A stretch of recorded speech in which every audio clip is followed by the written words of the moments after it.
on a warm summer's evening, on a train bound for nowhere. I met up with a gambler. We were both too tired to sleep. Week 4 NFL review. Man, the only positive that's come out of this anthem protest thing is the fact that nobody's talking about how bad the NFL is. I mean, you can argue the parity's good and whatever you want to, but you can look right now and see that probably pick half the league that's going to make the playoffs. 12 out of those 16 teams will make the playoffs now, which means 16 teams are eliminated in week 4. And that's terrible. I mean, from the Bears to the Dolphins to the Saints to the Ravens, Bengals, Browns, Tennessee, probably Minnesota, likely Carolina, Jacksonville and the Jets, San Francisco and the Cardinals, the Chargers, the Giants, the Colts, and possibly the Redskins. I mean, half your league's already eliminated, which is terrible. So let's get into the games. Start off Thursday night. Packers are one of those teams that probably could beat anybody and could lose to anybody. Their offensive line's banged up. You never know what you're going to get. I think Ty Montgomery's hurt now. Jordy Nelson gets dinged up. Randall Cobb. Devontae Adams. I mean, Aaron Rodgers is going to be throwing to the janitor here before too much longer. Still a solid football team and could likely beat anybody in that division. Maybe Detroit will be the one that gives them trouble. Let's go to yesterday's games. The Dolphins are terrible. The Jay Cutler experiment sucks. I'd put Matt Moore in there and just cut Jay Cutler. Give him whatever you owe him and tell him to go to the booth. The Saints aren't much better.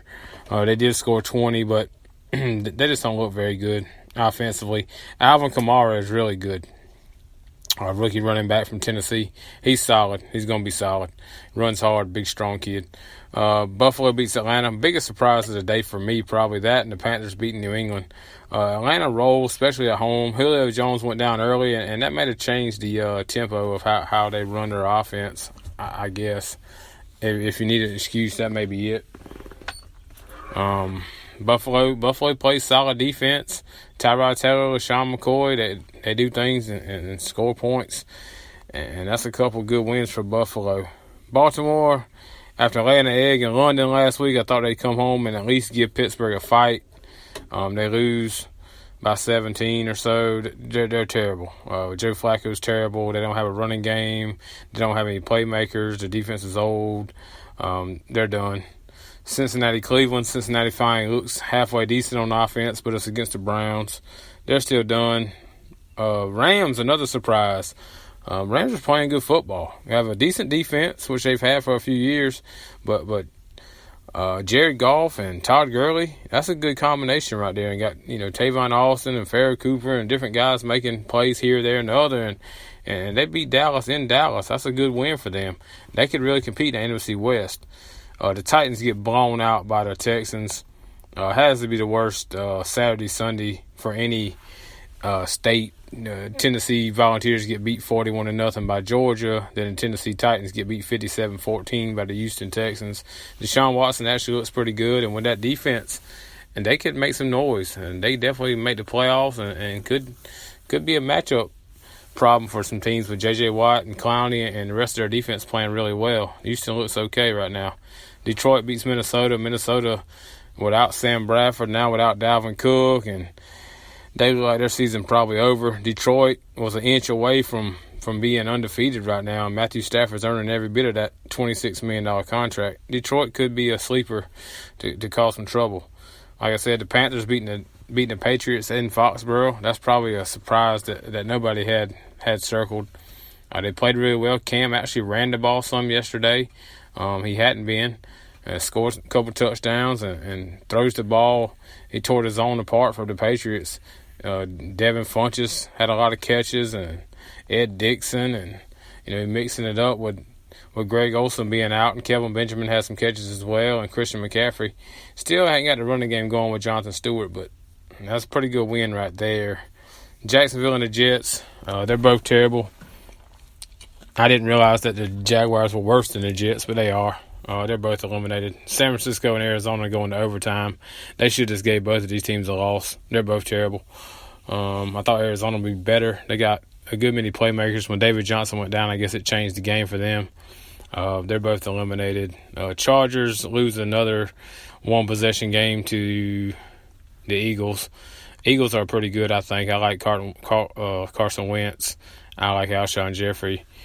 Chargers are terrible. Good thing for them is none of the fans are buying tickets, so nobody gets to see how bad they suck. They're eliminated. Giants and Tampa Bay. Giants lose another close game. Tampa Bay looked okay. Winston had a good day. Him and Mike Evans teamed up and looked pretty good. That's a good duo right there. Tampa Bay could give some trouble to the NFC South. Giants are eliminated. Oakland loses again. Denver looks like a really good football team. When they play good defense, Von Miller always makes a play. Trevor Siemian's not bad. They're getting decent amount of running game. Oakland, Derek Carr went out with back spasms. That could be trouble. If they have to go to E.J. Manuel, they're done. I assume Derek Carr will be back. I think Crabtree's out too. So week to week for them, they'll make the playoffs. They'll be a wild card team. Denver wins that division, I think. Colts look good for about a quarter and a half. Jacoby Brissett, they look pretty good. Went into halftime, come out in Seattle, just blew their doors off. I still don't know what's up with Seattle. They don't have a consistent running game. The defense is aging a little bit. Colts are done. Seattle still has a shot. They could probably still win that division. Denver, the Rams. Tonight, you got Kansas City playing Washington. Washington is one of those teams that can beat anybody and lose to anybody, and they will lose to Kansas City tonight at Arrowhead. There's no doubt about that. Power rankings after week 4. I'm going to go Kansas City, and then I'll go Denver. I'm going to keep Atlanta in that spot at number 3. I think that everything's said and done, they'll be there. They'll be the team in the NFC. I'm going to throw the Lions in there. The Lions could really be undefeated right now. They played some good football, got screwed by the officials. And then the 5th spot, I don't know, Philadelphia maybe. I can't put Buffalo there. I can't put the Rams there. I can't put Houston there yet. So I'll put Philadelphia in the 5th spot. We'll see what happens. The next couple of weeks will tell a lot. Teams will start to distance themselves, or either there'll be a bunch of 3-3 teams. Who knows? Or 2-3 teams and 3-2 teams, and just a lot of parity right now, which I guess is good for the league, but it's terrible for the viewer. Anyway, that's my 5. We'll talk to you later.